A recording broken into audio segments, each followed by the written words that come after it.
ಚಾಲಕನ ನಿಯಂತ್ರಣ ತಪ್ಪಿ ಹೆದ್ದಾರಿಯಲ್ಲಿ ಕೆಎಸ್ಆರ್ಟಿಸಿ ಬಸ್ ಪಲ್ಟಿಯಾಗಿರುವ ಘಟನೆ ಮಂಡ್ಯದ ಮದ್ದೂರು ತಾಲೂಕಿನ ನಿಡಘಟ್ಟ ಬಳಿಯ ಹಳೆ ಬೆಂಗಳೂರು ಮೈಸೂರು ಹೆದ್ದಾರಿಯ ಸರ್ವಿಸ್ ರಸ್ತೆಯಲ್ಲಿ ನಡೆದಿದೆ. ಚಾಲಕನ ನಿಯಂತ್ರಣ ತಪ್ಪಿ ರೋಡ್ ಡಿವೈಡರ್ಗೆ ಬಸ್ ಡಿಕ್ಕಿಯಾಗಿದ್ದು, ಬಸ್ನಲ್ಲಿದ್ದ 25ಕ್ಕೂ ಹೆಚ್ಚು ಜನರಿಗೆ ಗಾಯವಾಗಿದ್ದು, ಇಬ್ಬರ ಸ್ಥಿತಿ ಗಂಭೀರವಾಗಿದೆ. ಇನ್ನು ಗಾಯಾಳುಗಳನ್ನ ಮದ್ದೂರು ಆಸ್ಪತ್ರೆಗೆ ರವಾನೆ ಮಾಡಲಾಗಿದ್ದು, ಗಂಭೀರವಾಗಿ ಗಾಯಗೊಂಡಿರುವವರನ್ನ ಮಂಡ್ಯ ಮಿಮ್ಸ್ ಆಸ್ಪತ್ರೆಗೆ ರವಾನೆ ಮಾಡಲಾಗಿದೆ. ಇನ್ನು ಮದ್ದೂರು ಸಂಚಾರಿ ಪೊಲೀಸ್ ಠಾಣಾ ವ್ಯಾಪ್ತಿಯಲ್ಲಿ ಪ್ರಕರಣ ನಡೆದಿದ್ದು, ಸ್ಥಳಕ್ಕೆ ಮಂಡ್ಯ ಡಿಸಿ ಹಾಗೂ ಚಲುವರಾಯಸ್ವಾಮಿ ಭೇಟಿ ನೀಡಿ ಪರಿಶೀಲನೆಯನ್ನು ನಡೆಸಿದ್ದಾರೆ.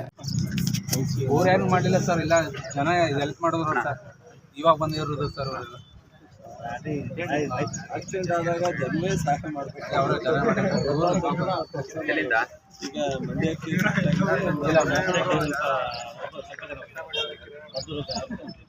ಖಂಡಿತ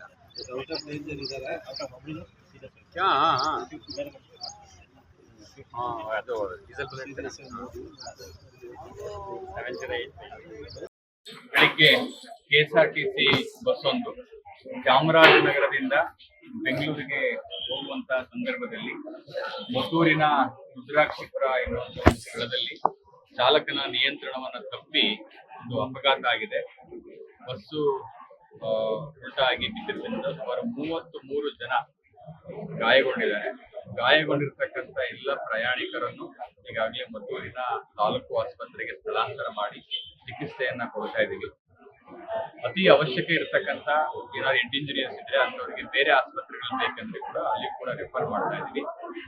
ಆಯಾ ಗಾಯಗೊಂಡಿರ್ತಕ್ಕಂಥ ಪ್ರಯಾಣಿಕರನ್ನೇ ನಾವು ಕೇಳ್ತಾ ಇದೀವಿ, ಒಂದು ವೇಳೆ ಅವರು ಖಾಸಗಿ ಆಸ್ಪತ್ರೆಗಳಲ್ಲಿ ಚಿಕಿತ್ಸೆಯನ್ನ ಪಡಿತಾರೆ ಅಂತ ಇಚ್ಛೆ ಪಟ್ಟರೆ ನಮ್ಮ ಆಂಬುಲೆನ್ಸ್ ಮೂಲಕನೇ ಖಾಸಗಿ ಆಸ್ಪತ್ರೆಗೆ ದಾಖಲು ಮಾಡಿ ಆ ವೆಚ್ಚವನ್ನು ಕೂಡ ಕೆಎಸ್ಆರ್ಟಿಸಿ ಇಂದಲೇ ಭರಿಸಬೇಕು ಅನ್ನುವಂತ ಸೂಚನೆಯನ್ನು ಕೂಡ ನಾನು ಕೊಟ್ಟಿದ್ದೇನೆ. ಹಾಗಾಗಿ ಅತಿ ಹೆಚ್ಚಿನ ಚಿಕಿತ್ಸೆ ಯಾರಿಗಾದ್ರೂ ಅವಶ್ಯಕತೆ ಇದ್ರೆ ಅಂತವ್ರಿಗೂ ಕೂಡ ನಾವು ಖಾಸಗಿ ಆಸ್ಪತ್ರೆ ಕಳಿಸ್ತೀವಿ. ಬಹಳ ಮುಖ್ಯವಾಗಿ ಮಿಮ್ಸ್ ಆಸ್ಪತ್ರೆಗೂ ಕೂಡ ನಾವು ಸ್ಥಳಾಂತರ ಮಾಡಕ್ ಹೇಳಿದ್ವಿ. ಈಗಿನ ವಸ್ತುಸ್ಥಿತಿಯನ್ನು ನೋಡಿದ್ರೆ ಕೆಲವರಿಗೆ ಸಣ್ಣ ಪುಟ್ಟ ಗಾಯಗಳಾಗಿದೆ. 2 ರಿಂದ 3 ಜನಕ್ಕೆ ಹೆಡ್ ಇಂಜುರಿ ಆಗಿರ್ತಕ್ಕಂಥದ್ದು.